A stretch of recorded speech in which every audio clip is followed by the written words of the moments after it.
Hey guys, welcome back to my channel. If you're new here, hi, I'm Miranda. This is where we talk all things embroidery. Today, I am finally going to show you the double applique varsity letter. I've picked out some wild colors. I've had this in my head for a few days, and so I'm just going to try it out. We're going to see how it comes out. It could look terrible, and it could be like awesome. It could go both ways. So here goes nothing. What I'm going to be using is, oh, that's nice. I'm going to be using this blue gilded. I think it's called sapphire. So I'm going to use this. I'm going to use this yellow felt.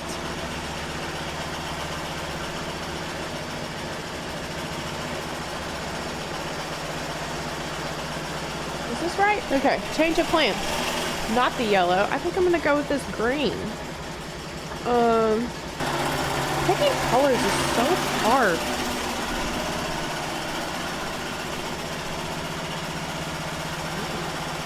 Okay. We're swapping.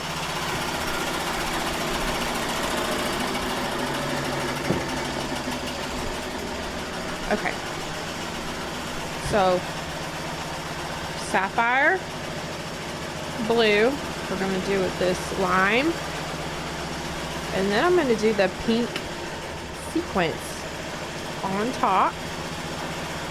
So we've got that look, and then I'm going to incorporate this neon yellow, and this is candle thread.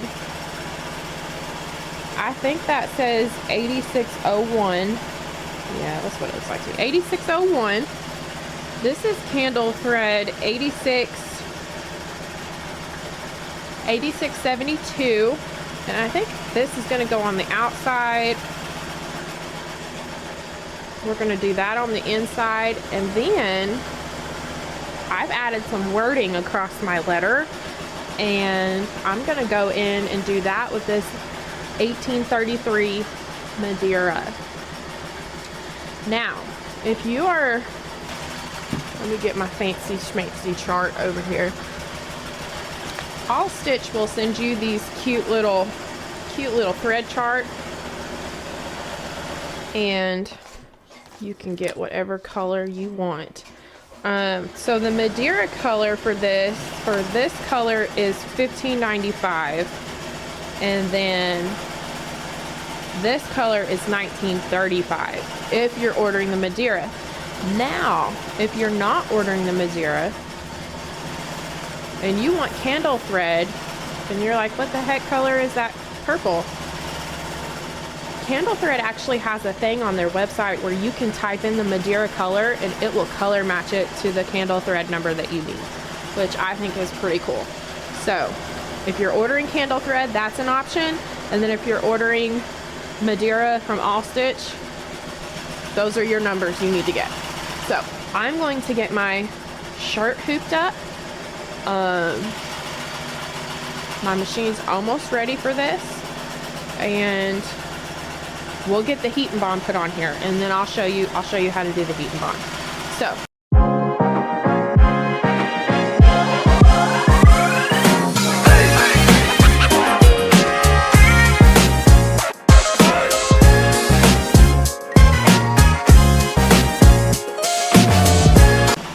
I use the new Bro Thread stabilizer that's linked in my Amazon. And I'm using my Mighty Hoops. And I have a link for Mighty Hoops to get free shipping. So if you're ordering Mighty Hoops and you want to get that free shipping, just click my link and it will get you some free shipping.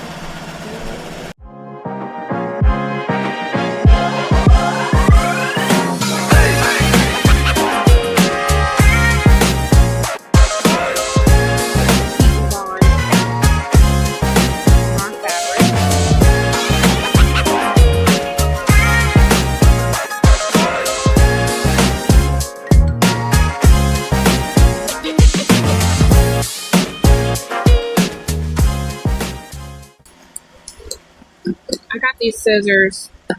These are Fisker scissors I've got linked in my Amazon.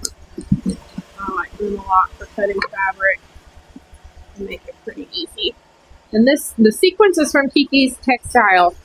So if you're looking for the sequence, Kiki Textile code Miranda Logan will get you 10% off from there. I just lay this down here to just kind of measure out what I need. Cut here. And this is Heat and Bond White, also linked in my Amazon. Alright, I've got this cut out. We're going to take it on over to the heat press. This one's all good. This is what I just stitched. So pretty. Heat press is heating up. We're going to prep by putting down parchment paper. If your heat and bond is overcut, it will transfer onto your heat press. So you need to make sure that you put down some kind of parchment paper or something.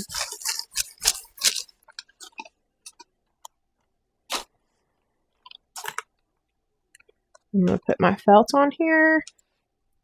And then I'm going to put my sequence on. And my sequence is going to go on sparkly side down, because we're applying the heat and bond to the back of our sparkles, not the front. And then here's my heat and bond. And you can see this is the shiny textured side. This is the paper side. We are going texture side down, shiny side down, and paper side up. And then we're going to go in with another sheet of parchment paper. Now, if you don't have a heat press, that's perfectly fine. You don't have to have a heat press.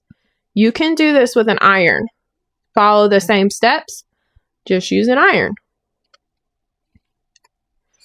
My heat press is still heating up, so as soon as it gets finished, we will press. While our heat press is heating up, we are going to load. We're doing the Varsity W.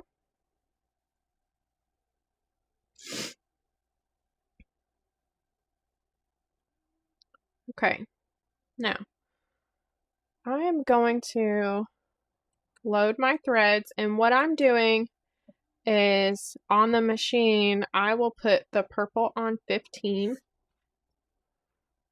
I'm going to do the yellow on 12, and I am going to do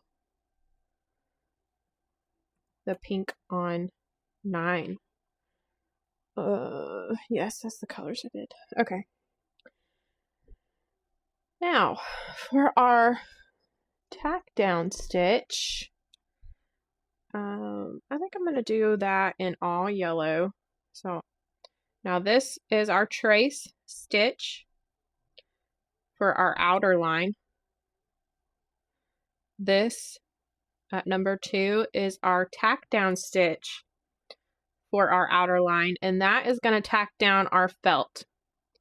And then this number 3 is going to tack down our inner line.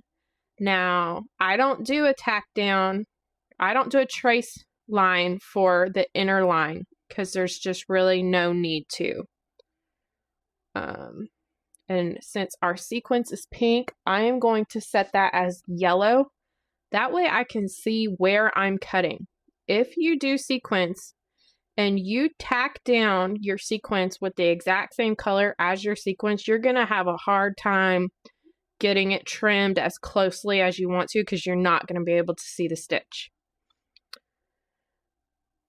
I'm going to do the outer line in the yellow. I'm going to do the inner line in the pink, and then I'm going to do my wording in the purple. I think that's going to look so cool. And then I need another applique. What I'm putting in here is an applique stop. Maybe. Yes. Okay. These are applique stops, and what that is is on the Melco machine, it has a stop. You can put in a pause. It's got all these different widgets you can put in. But what this does is it makes the machine stop after that stitch is done. And the applique stitch, if you add that in, it will actually pull the frame forward. So you could actually trim it still on the machine. I don't like to do that. I like to take it to my table and trim it so I can turn it ever which way I want to. So we're good. We've got our threads set. Now I'm going to go put my threads on the machine since we're still waiting for the heat press to heat up. Changing the threads is super simple. It just takes a little bit of time. What you do, you want a tail, and I did purple, yellow, and pink. And it's honestly best to set your thread colors and then go to the machine and type in what you've done. That way you don't forget anything and stitch the wrong color. But I did it differently. Do as I say, not as I do. And then I just go in and just tie a little loop. I don't know if you call this a square knot or what, but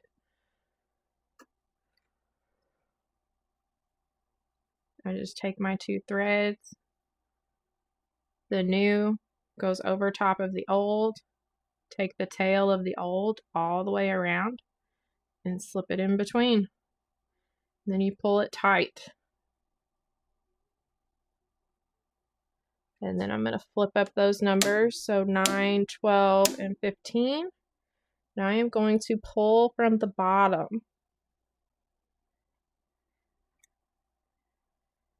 Okay. Pull those knots through. And we change the thread.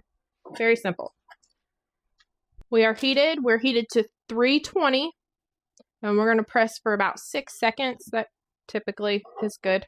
And I'm hanging over a little bit on this side, so I'm going to have to scoot it over and press again. Just because it all didn't make it in. Okay. And then I'm just going to slide it on over.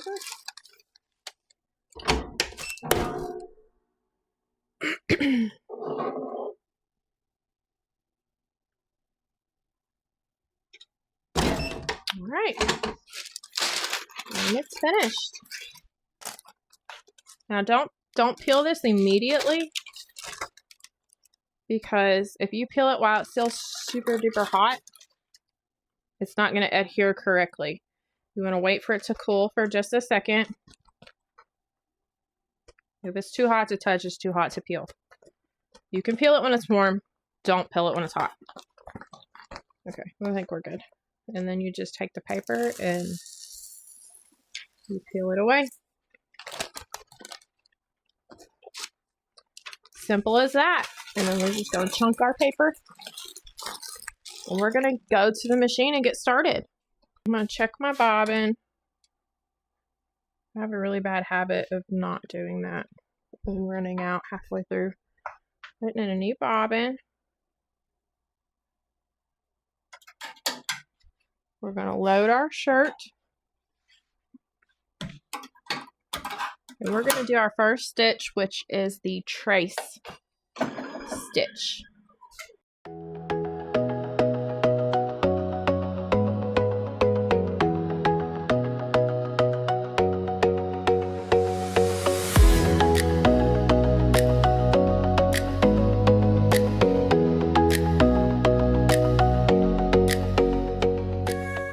Now, this is our felt layer, so we're going to lay that down. And it's going to be just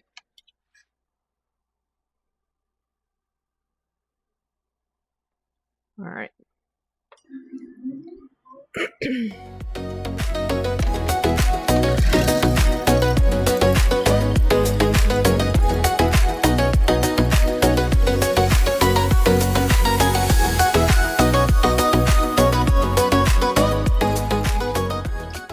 And then it came back forward again. We got a little bit catty cornered, but I think it's going to be okay. So We're going to do our sequins layer now. Okay, on that side. I'm not going to do another trace stitch for this sequence layer because there's no need.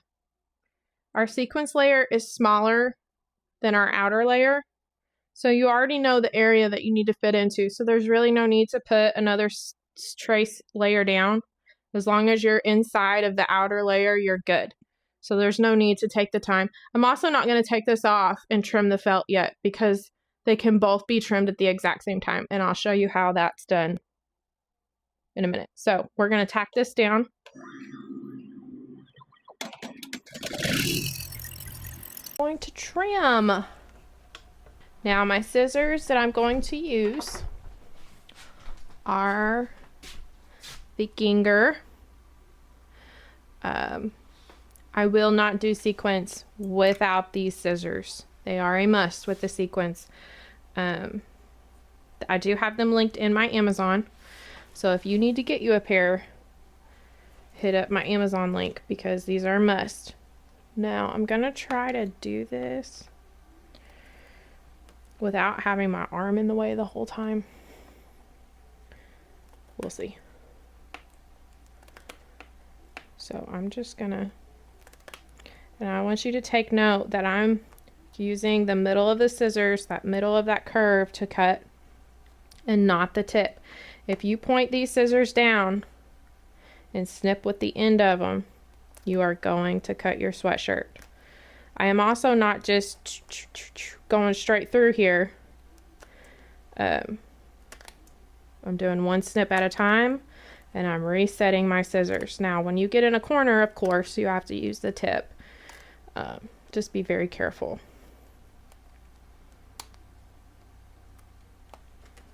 Okay, and then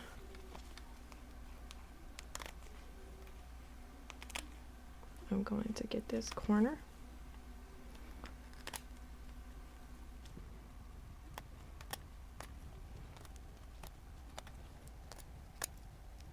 Now you'll notice as I'm cutting, you start to see that the felt layer lines become visible. And there you can cut your bottom layer as well. And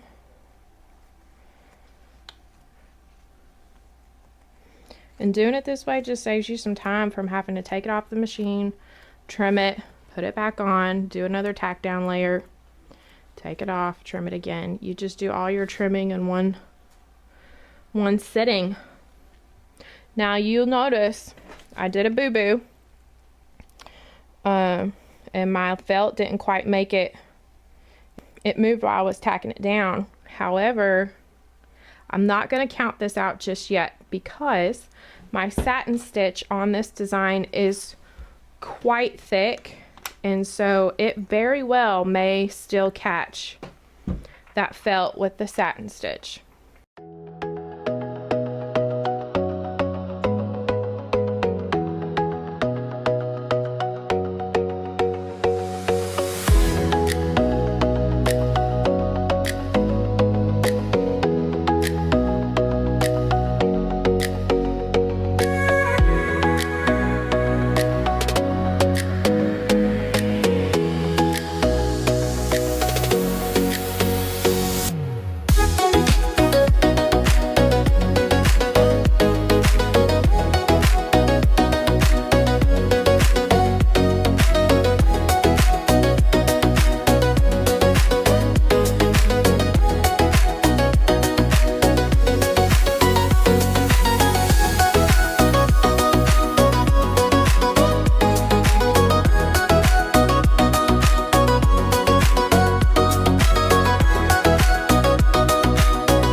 are finished. This is what it looks like up close. Now remember, we're not worrying about this just yet because our satin stitch may catch it. Okay, so now I'm going to take it over to the machine. I'm going to let it finish stitching out, and then I'll come back when it's finished. I almost forgot. If you're doing sequins and you find that you get quite a few needle breaks, get you some of this. This is water soluble stabilizer, and this just sits down on top of your sequence while it's stitching your satin stitch, and it will help with your needle breaks.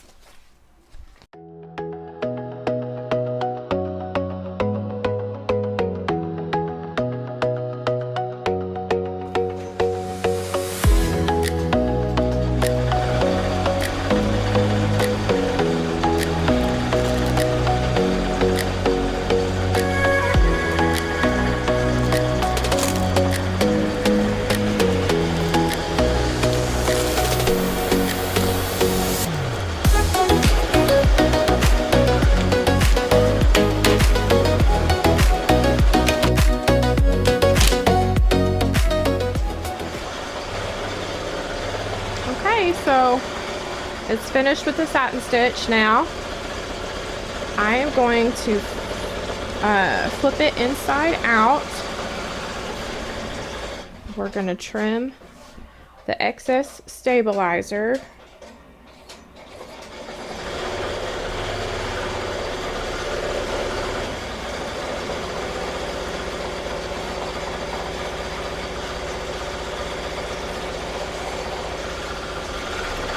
And I'm going to take it over and we're going to put it on the press. And this is, what I'm putting on here now is called Cover a Stitch. I get this roll from All Stitch. You can also find it on Amazon. On Amazon it's called Cloud Cover and Tender Touch. They're all the same. They all work the same. And I've got my heat press on 320. I'm going to press this for about 6 seconds.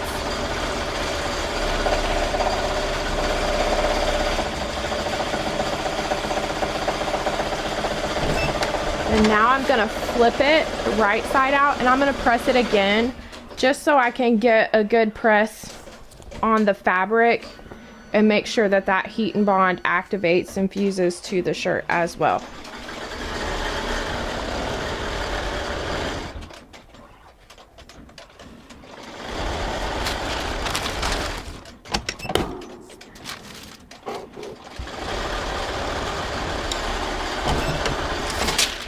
And I just did another 6-second press right there. So now I'm going to take it back over to my table and fold it up really pretty.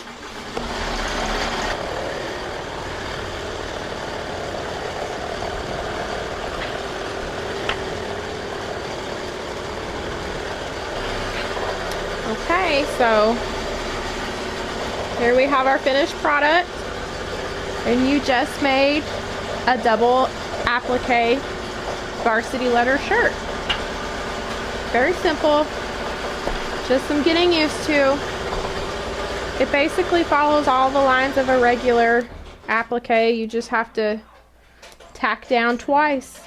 I hope this video helped you to be able to do this now. I hope I explained everything as well as it needed to be. If you still have questions, put those in the comments and I'll be glad to answer them.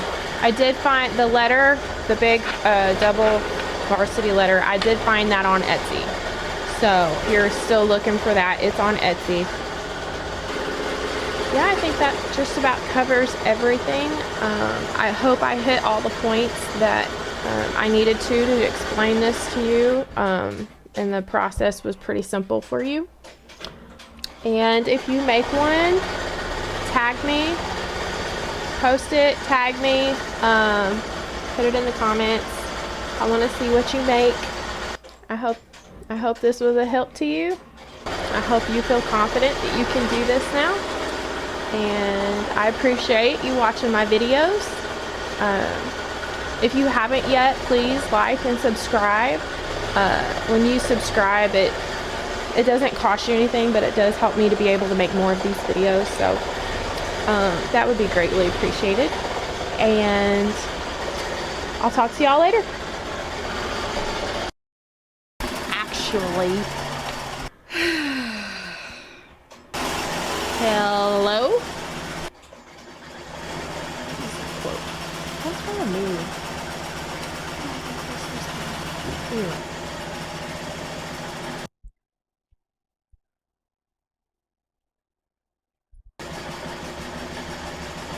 Now where'd my bobbin go? Okay. Oh yeah.